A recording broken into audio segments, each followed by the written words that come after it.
I'll throw a caveat into that. Where's Justin Verlander go in that pecking order?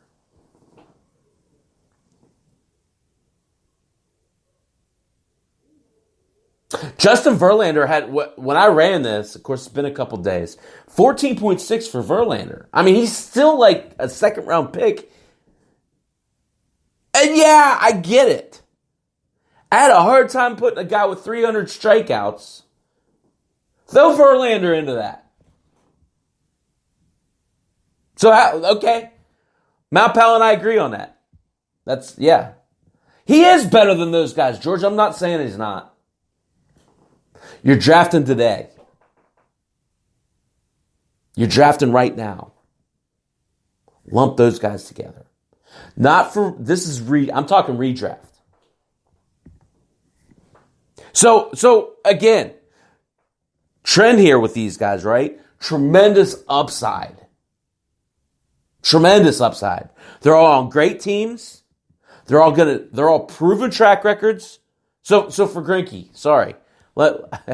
Old, grizzled, and consistent is what I put down, right? Interesting notes. He's pitched over 200 innings 9 times in 16 years. He's pitched over 140 15 of those 16 years. This guy's been the model of consistency. He has a career ERA of 3.34 and a career whip of 115. 8-1 in Houston last year.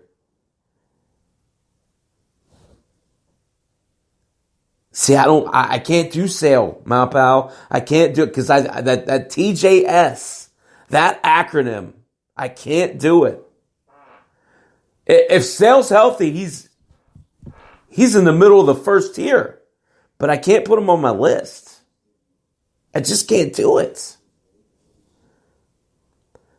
So it sounds like we're in agreement. We're all Morton, Greinke, Paddock.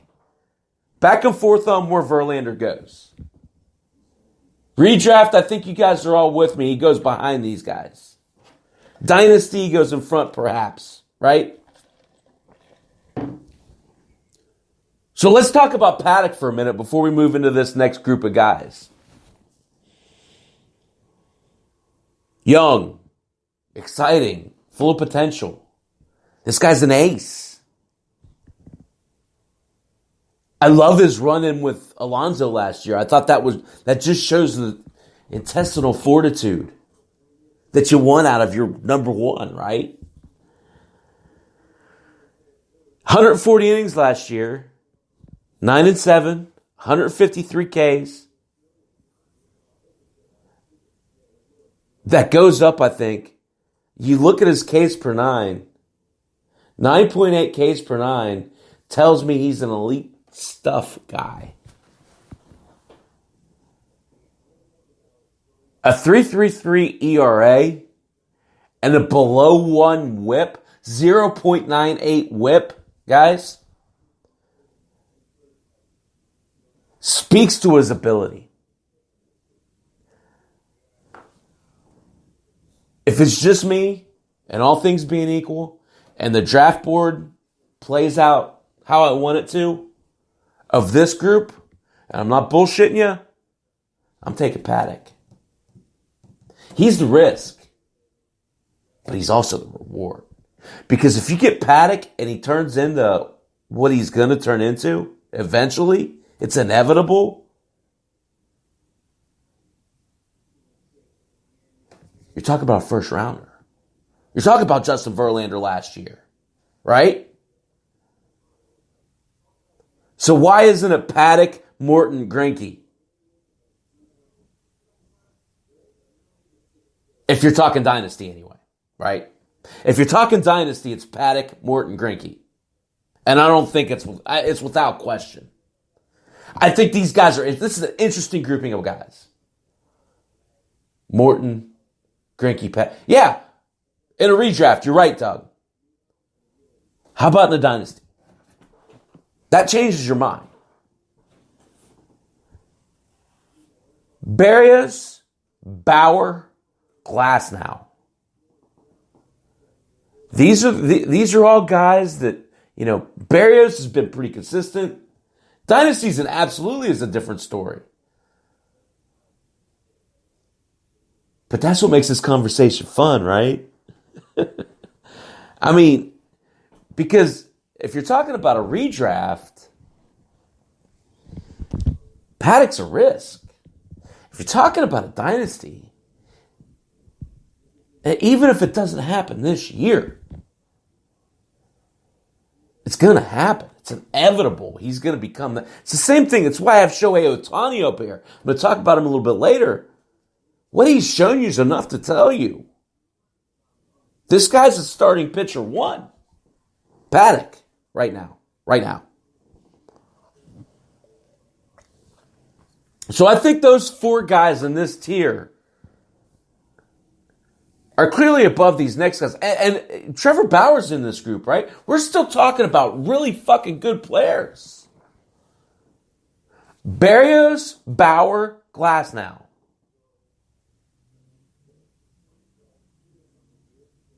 Am I right there, those three guys? Pecking order? It's close. I really like Tyler Glasnow. I really like him. But he's going ahead of Barrios and Bauer. I just can't do that. Am I right? Those guys are more proven. What do you guys think? That's how So for me, I think that Barrios, being in Minnesota, being a year older, I like his attitude. I like his work ethic. The fact that they hit the ball so damn hard there. They had so many home runs.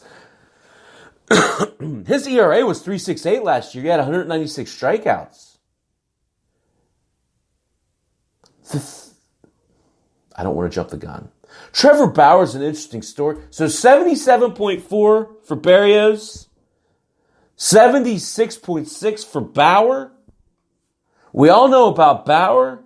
He's everybody on this station's darling. You see him the other day. He's sitting there. He's treating it like warm-ups. He's putting his, flipping his glove out for a fastball. He's turning it over for a curve. I mean, I think it was against the Astros. Correct me if I'm wrong. But, I like what Bauer brings this year. And again, as a 7th round, 8th round pick. And 263 strikeouts as your floor. Granted, it's not a full season. I keep telling myself that. But it's all ratioed out regardless, right? 268 strikeouts is going to equate into an elite strikeout number coming into this year. Whether they play 2 or 100 games. So I like Bauer second there. But here's the point. I love Tyler Glasnow. Arnie, what's up, brother? But seriously, you say I love Bauer. You know that. But I can't put him in front of those other two players. Excuse me. I can't put him in front of Barrios. Bauer versus Glasnow, I think, is a really good conversation. Glasnow looked like a world beater last year. 6-1, 1.78 ERA. But can he stay healthy? Again, it's interesting. This is an interesting group. So Bauer, Glasnow, and Ohtani. What do you guys think about that grouping? Bauer, Glasnow, and Ohtani. It's a big, I totally agree, Arnie. Listen, just like you watch all these guys, I've seen Glasnow pitch here in Indy 3 times, and he fucking sucked. Pardon my language. He was not good. So, I've seen how sideways it can go with a pitcher if you struggle with command. Actually, I saw Austin Riley hit a 3-run homer off of him. And a 2-run double in the same game. So, I do believe in Goss now. I do believe in the fact that he's got good coaching. And he's honed in on his command. And he's throwing the right pitches. Sears didn't like to throw, for whatever reason, he liked to pitch to contact, which isn't what Glasnow needs to do. He needs to put you away with his slider. He needs to keep you off balance. They did that well in Tampa last year. I still like Bauer better. And he's going about a round later. But here's the real deal. Shohei Ohtani, average ADP, 127. Now, I play in these leagues where you can use him multi-position. That's ridiculous. I'm here to argue that Shohei Ohtani as a pitcher is better than a 127 ADP. As a multiplayer, it's not fucking close. It's not close. This guy's a top 7 round pick as a multi-position player. And next year, he'll be a top 3. He'll be a top 36 pick next year. Hey, Lenny, welcome. Legend, welcome.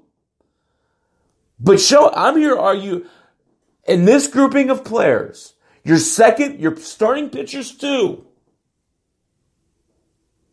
Shohei Ohtani needs to be in here. Lest we forget, last time he pitched, he looked like a starting pitcher 1. His K rate was just shy of 30%. Guys, if you're striking out a third of the batters you face, your ERA isn't going to be very high. That means you're taking care of business yourself. The league average is 21.7. Lenny, Andrea, welcome. Thanks for coming. This guy looked like an ace in his, he comes over from Japan with all this hubbub. And what's he do? He comes out, he posts a 4-2 record. 3.31 ERA. 51 innings pitched. He had 63 Ks. And a 3-1 walk to strikeout, or strikeout to walk ratio. Guys, that's starting pitcher 1 stuff. I don't care if he's pitching once a week. I don't care. A 10th round pick, later, a 12th round pick for Shohei Ohtani as a pitcher only is too low. I don't care. No one's going to talk me out of that.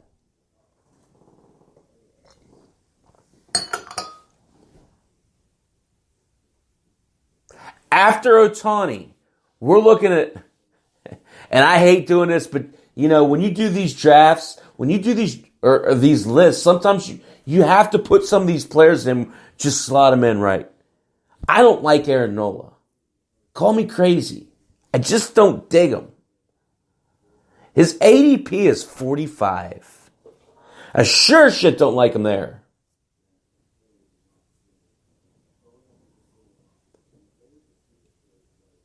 (12-7), 229 strikeouts, 3.87. I worry about his command. I don't think that park suits him well. I just don't like him. But you know what? I mean, again, with an ADP of a 4th round pick, we're down to pitcher 21. I wouldn't trade Ohtani, Arnie. I wouldn't trade Ohtani. Period.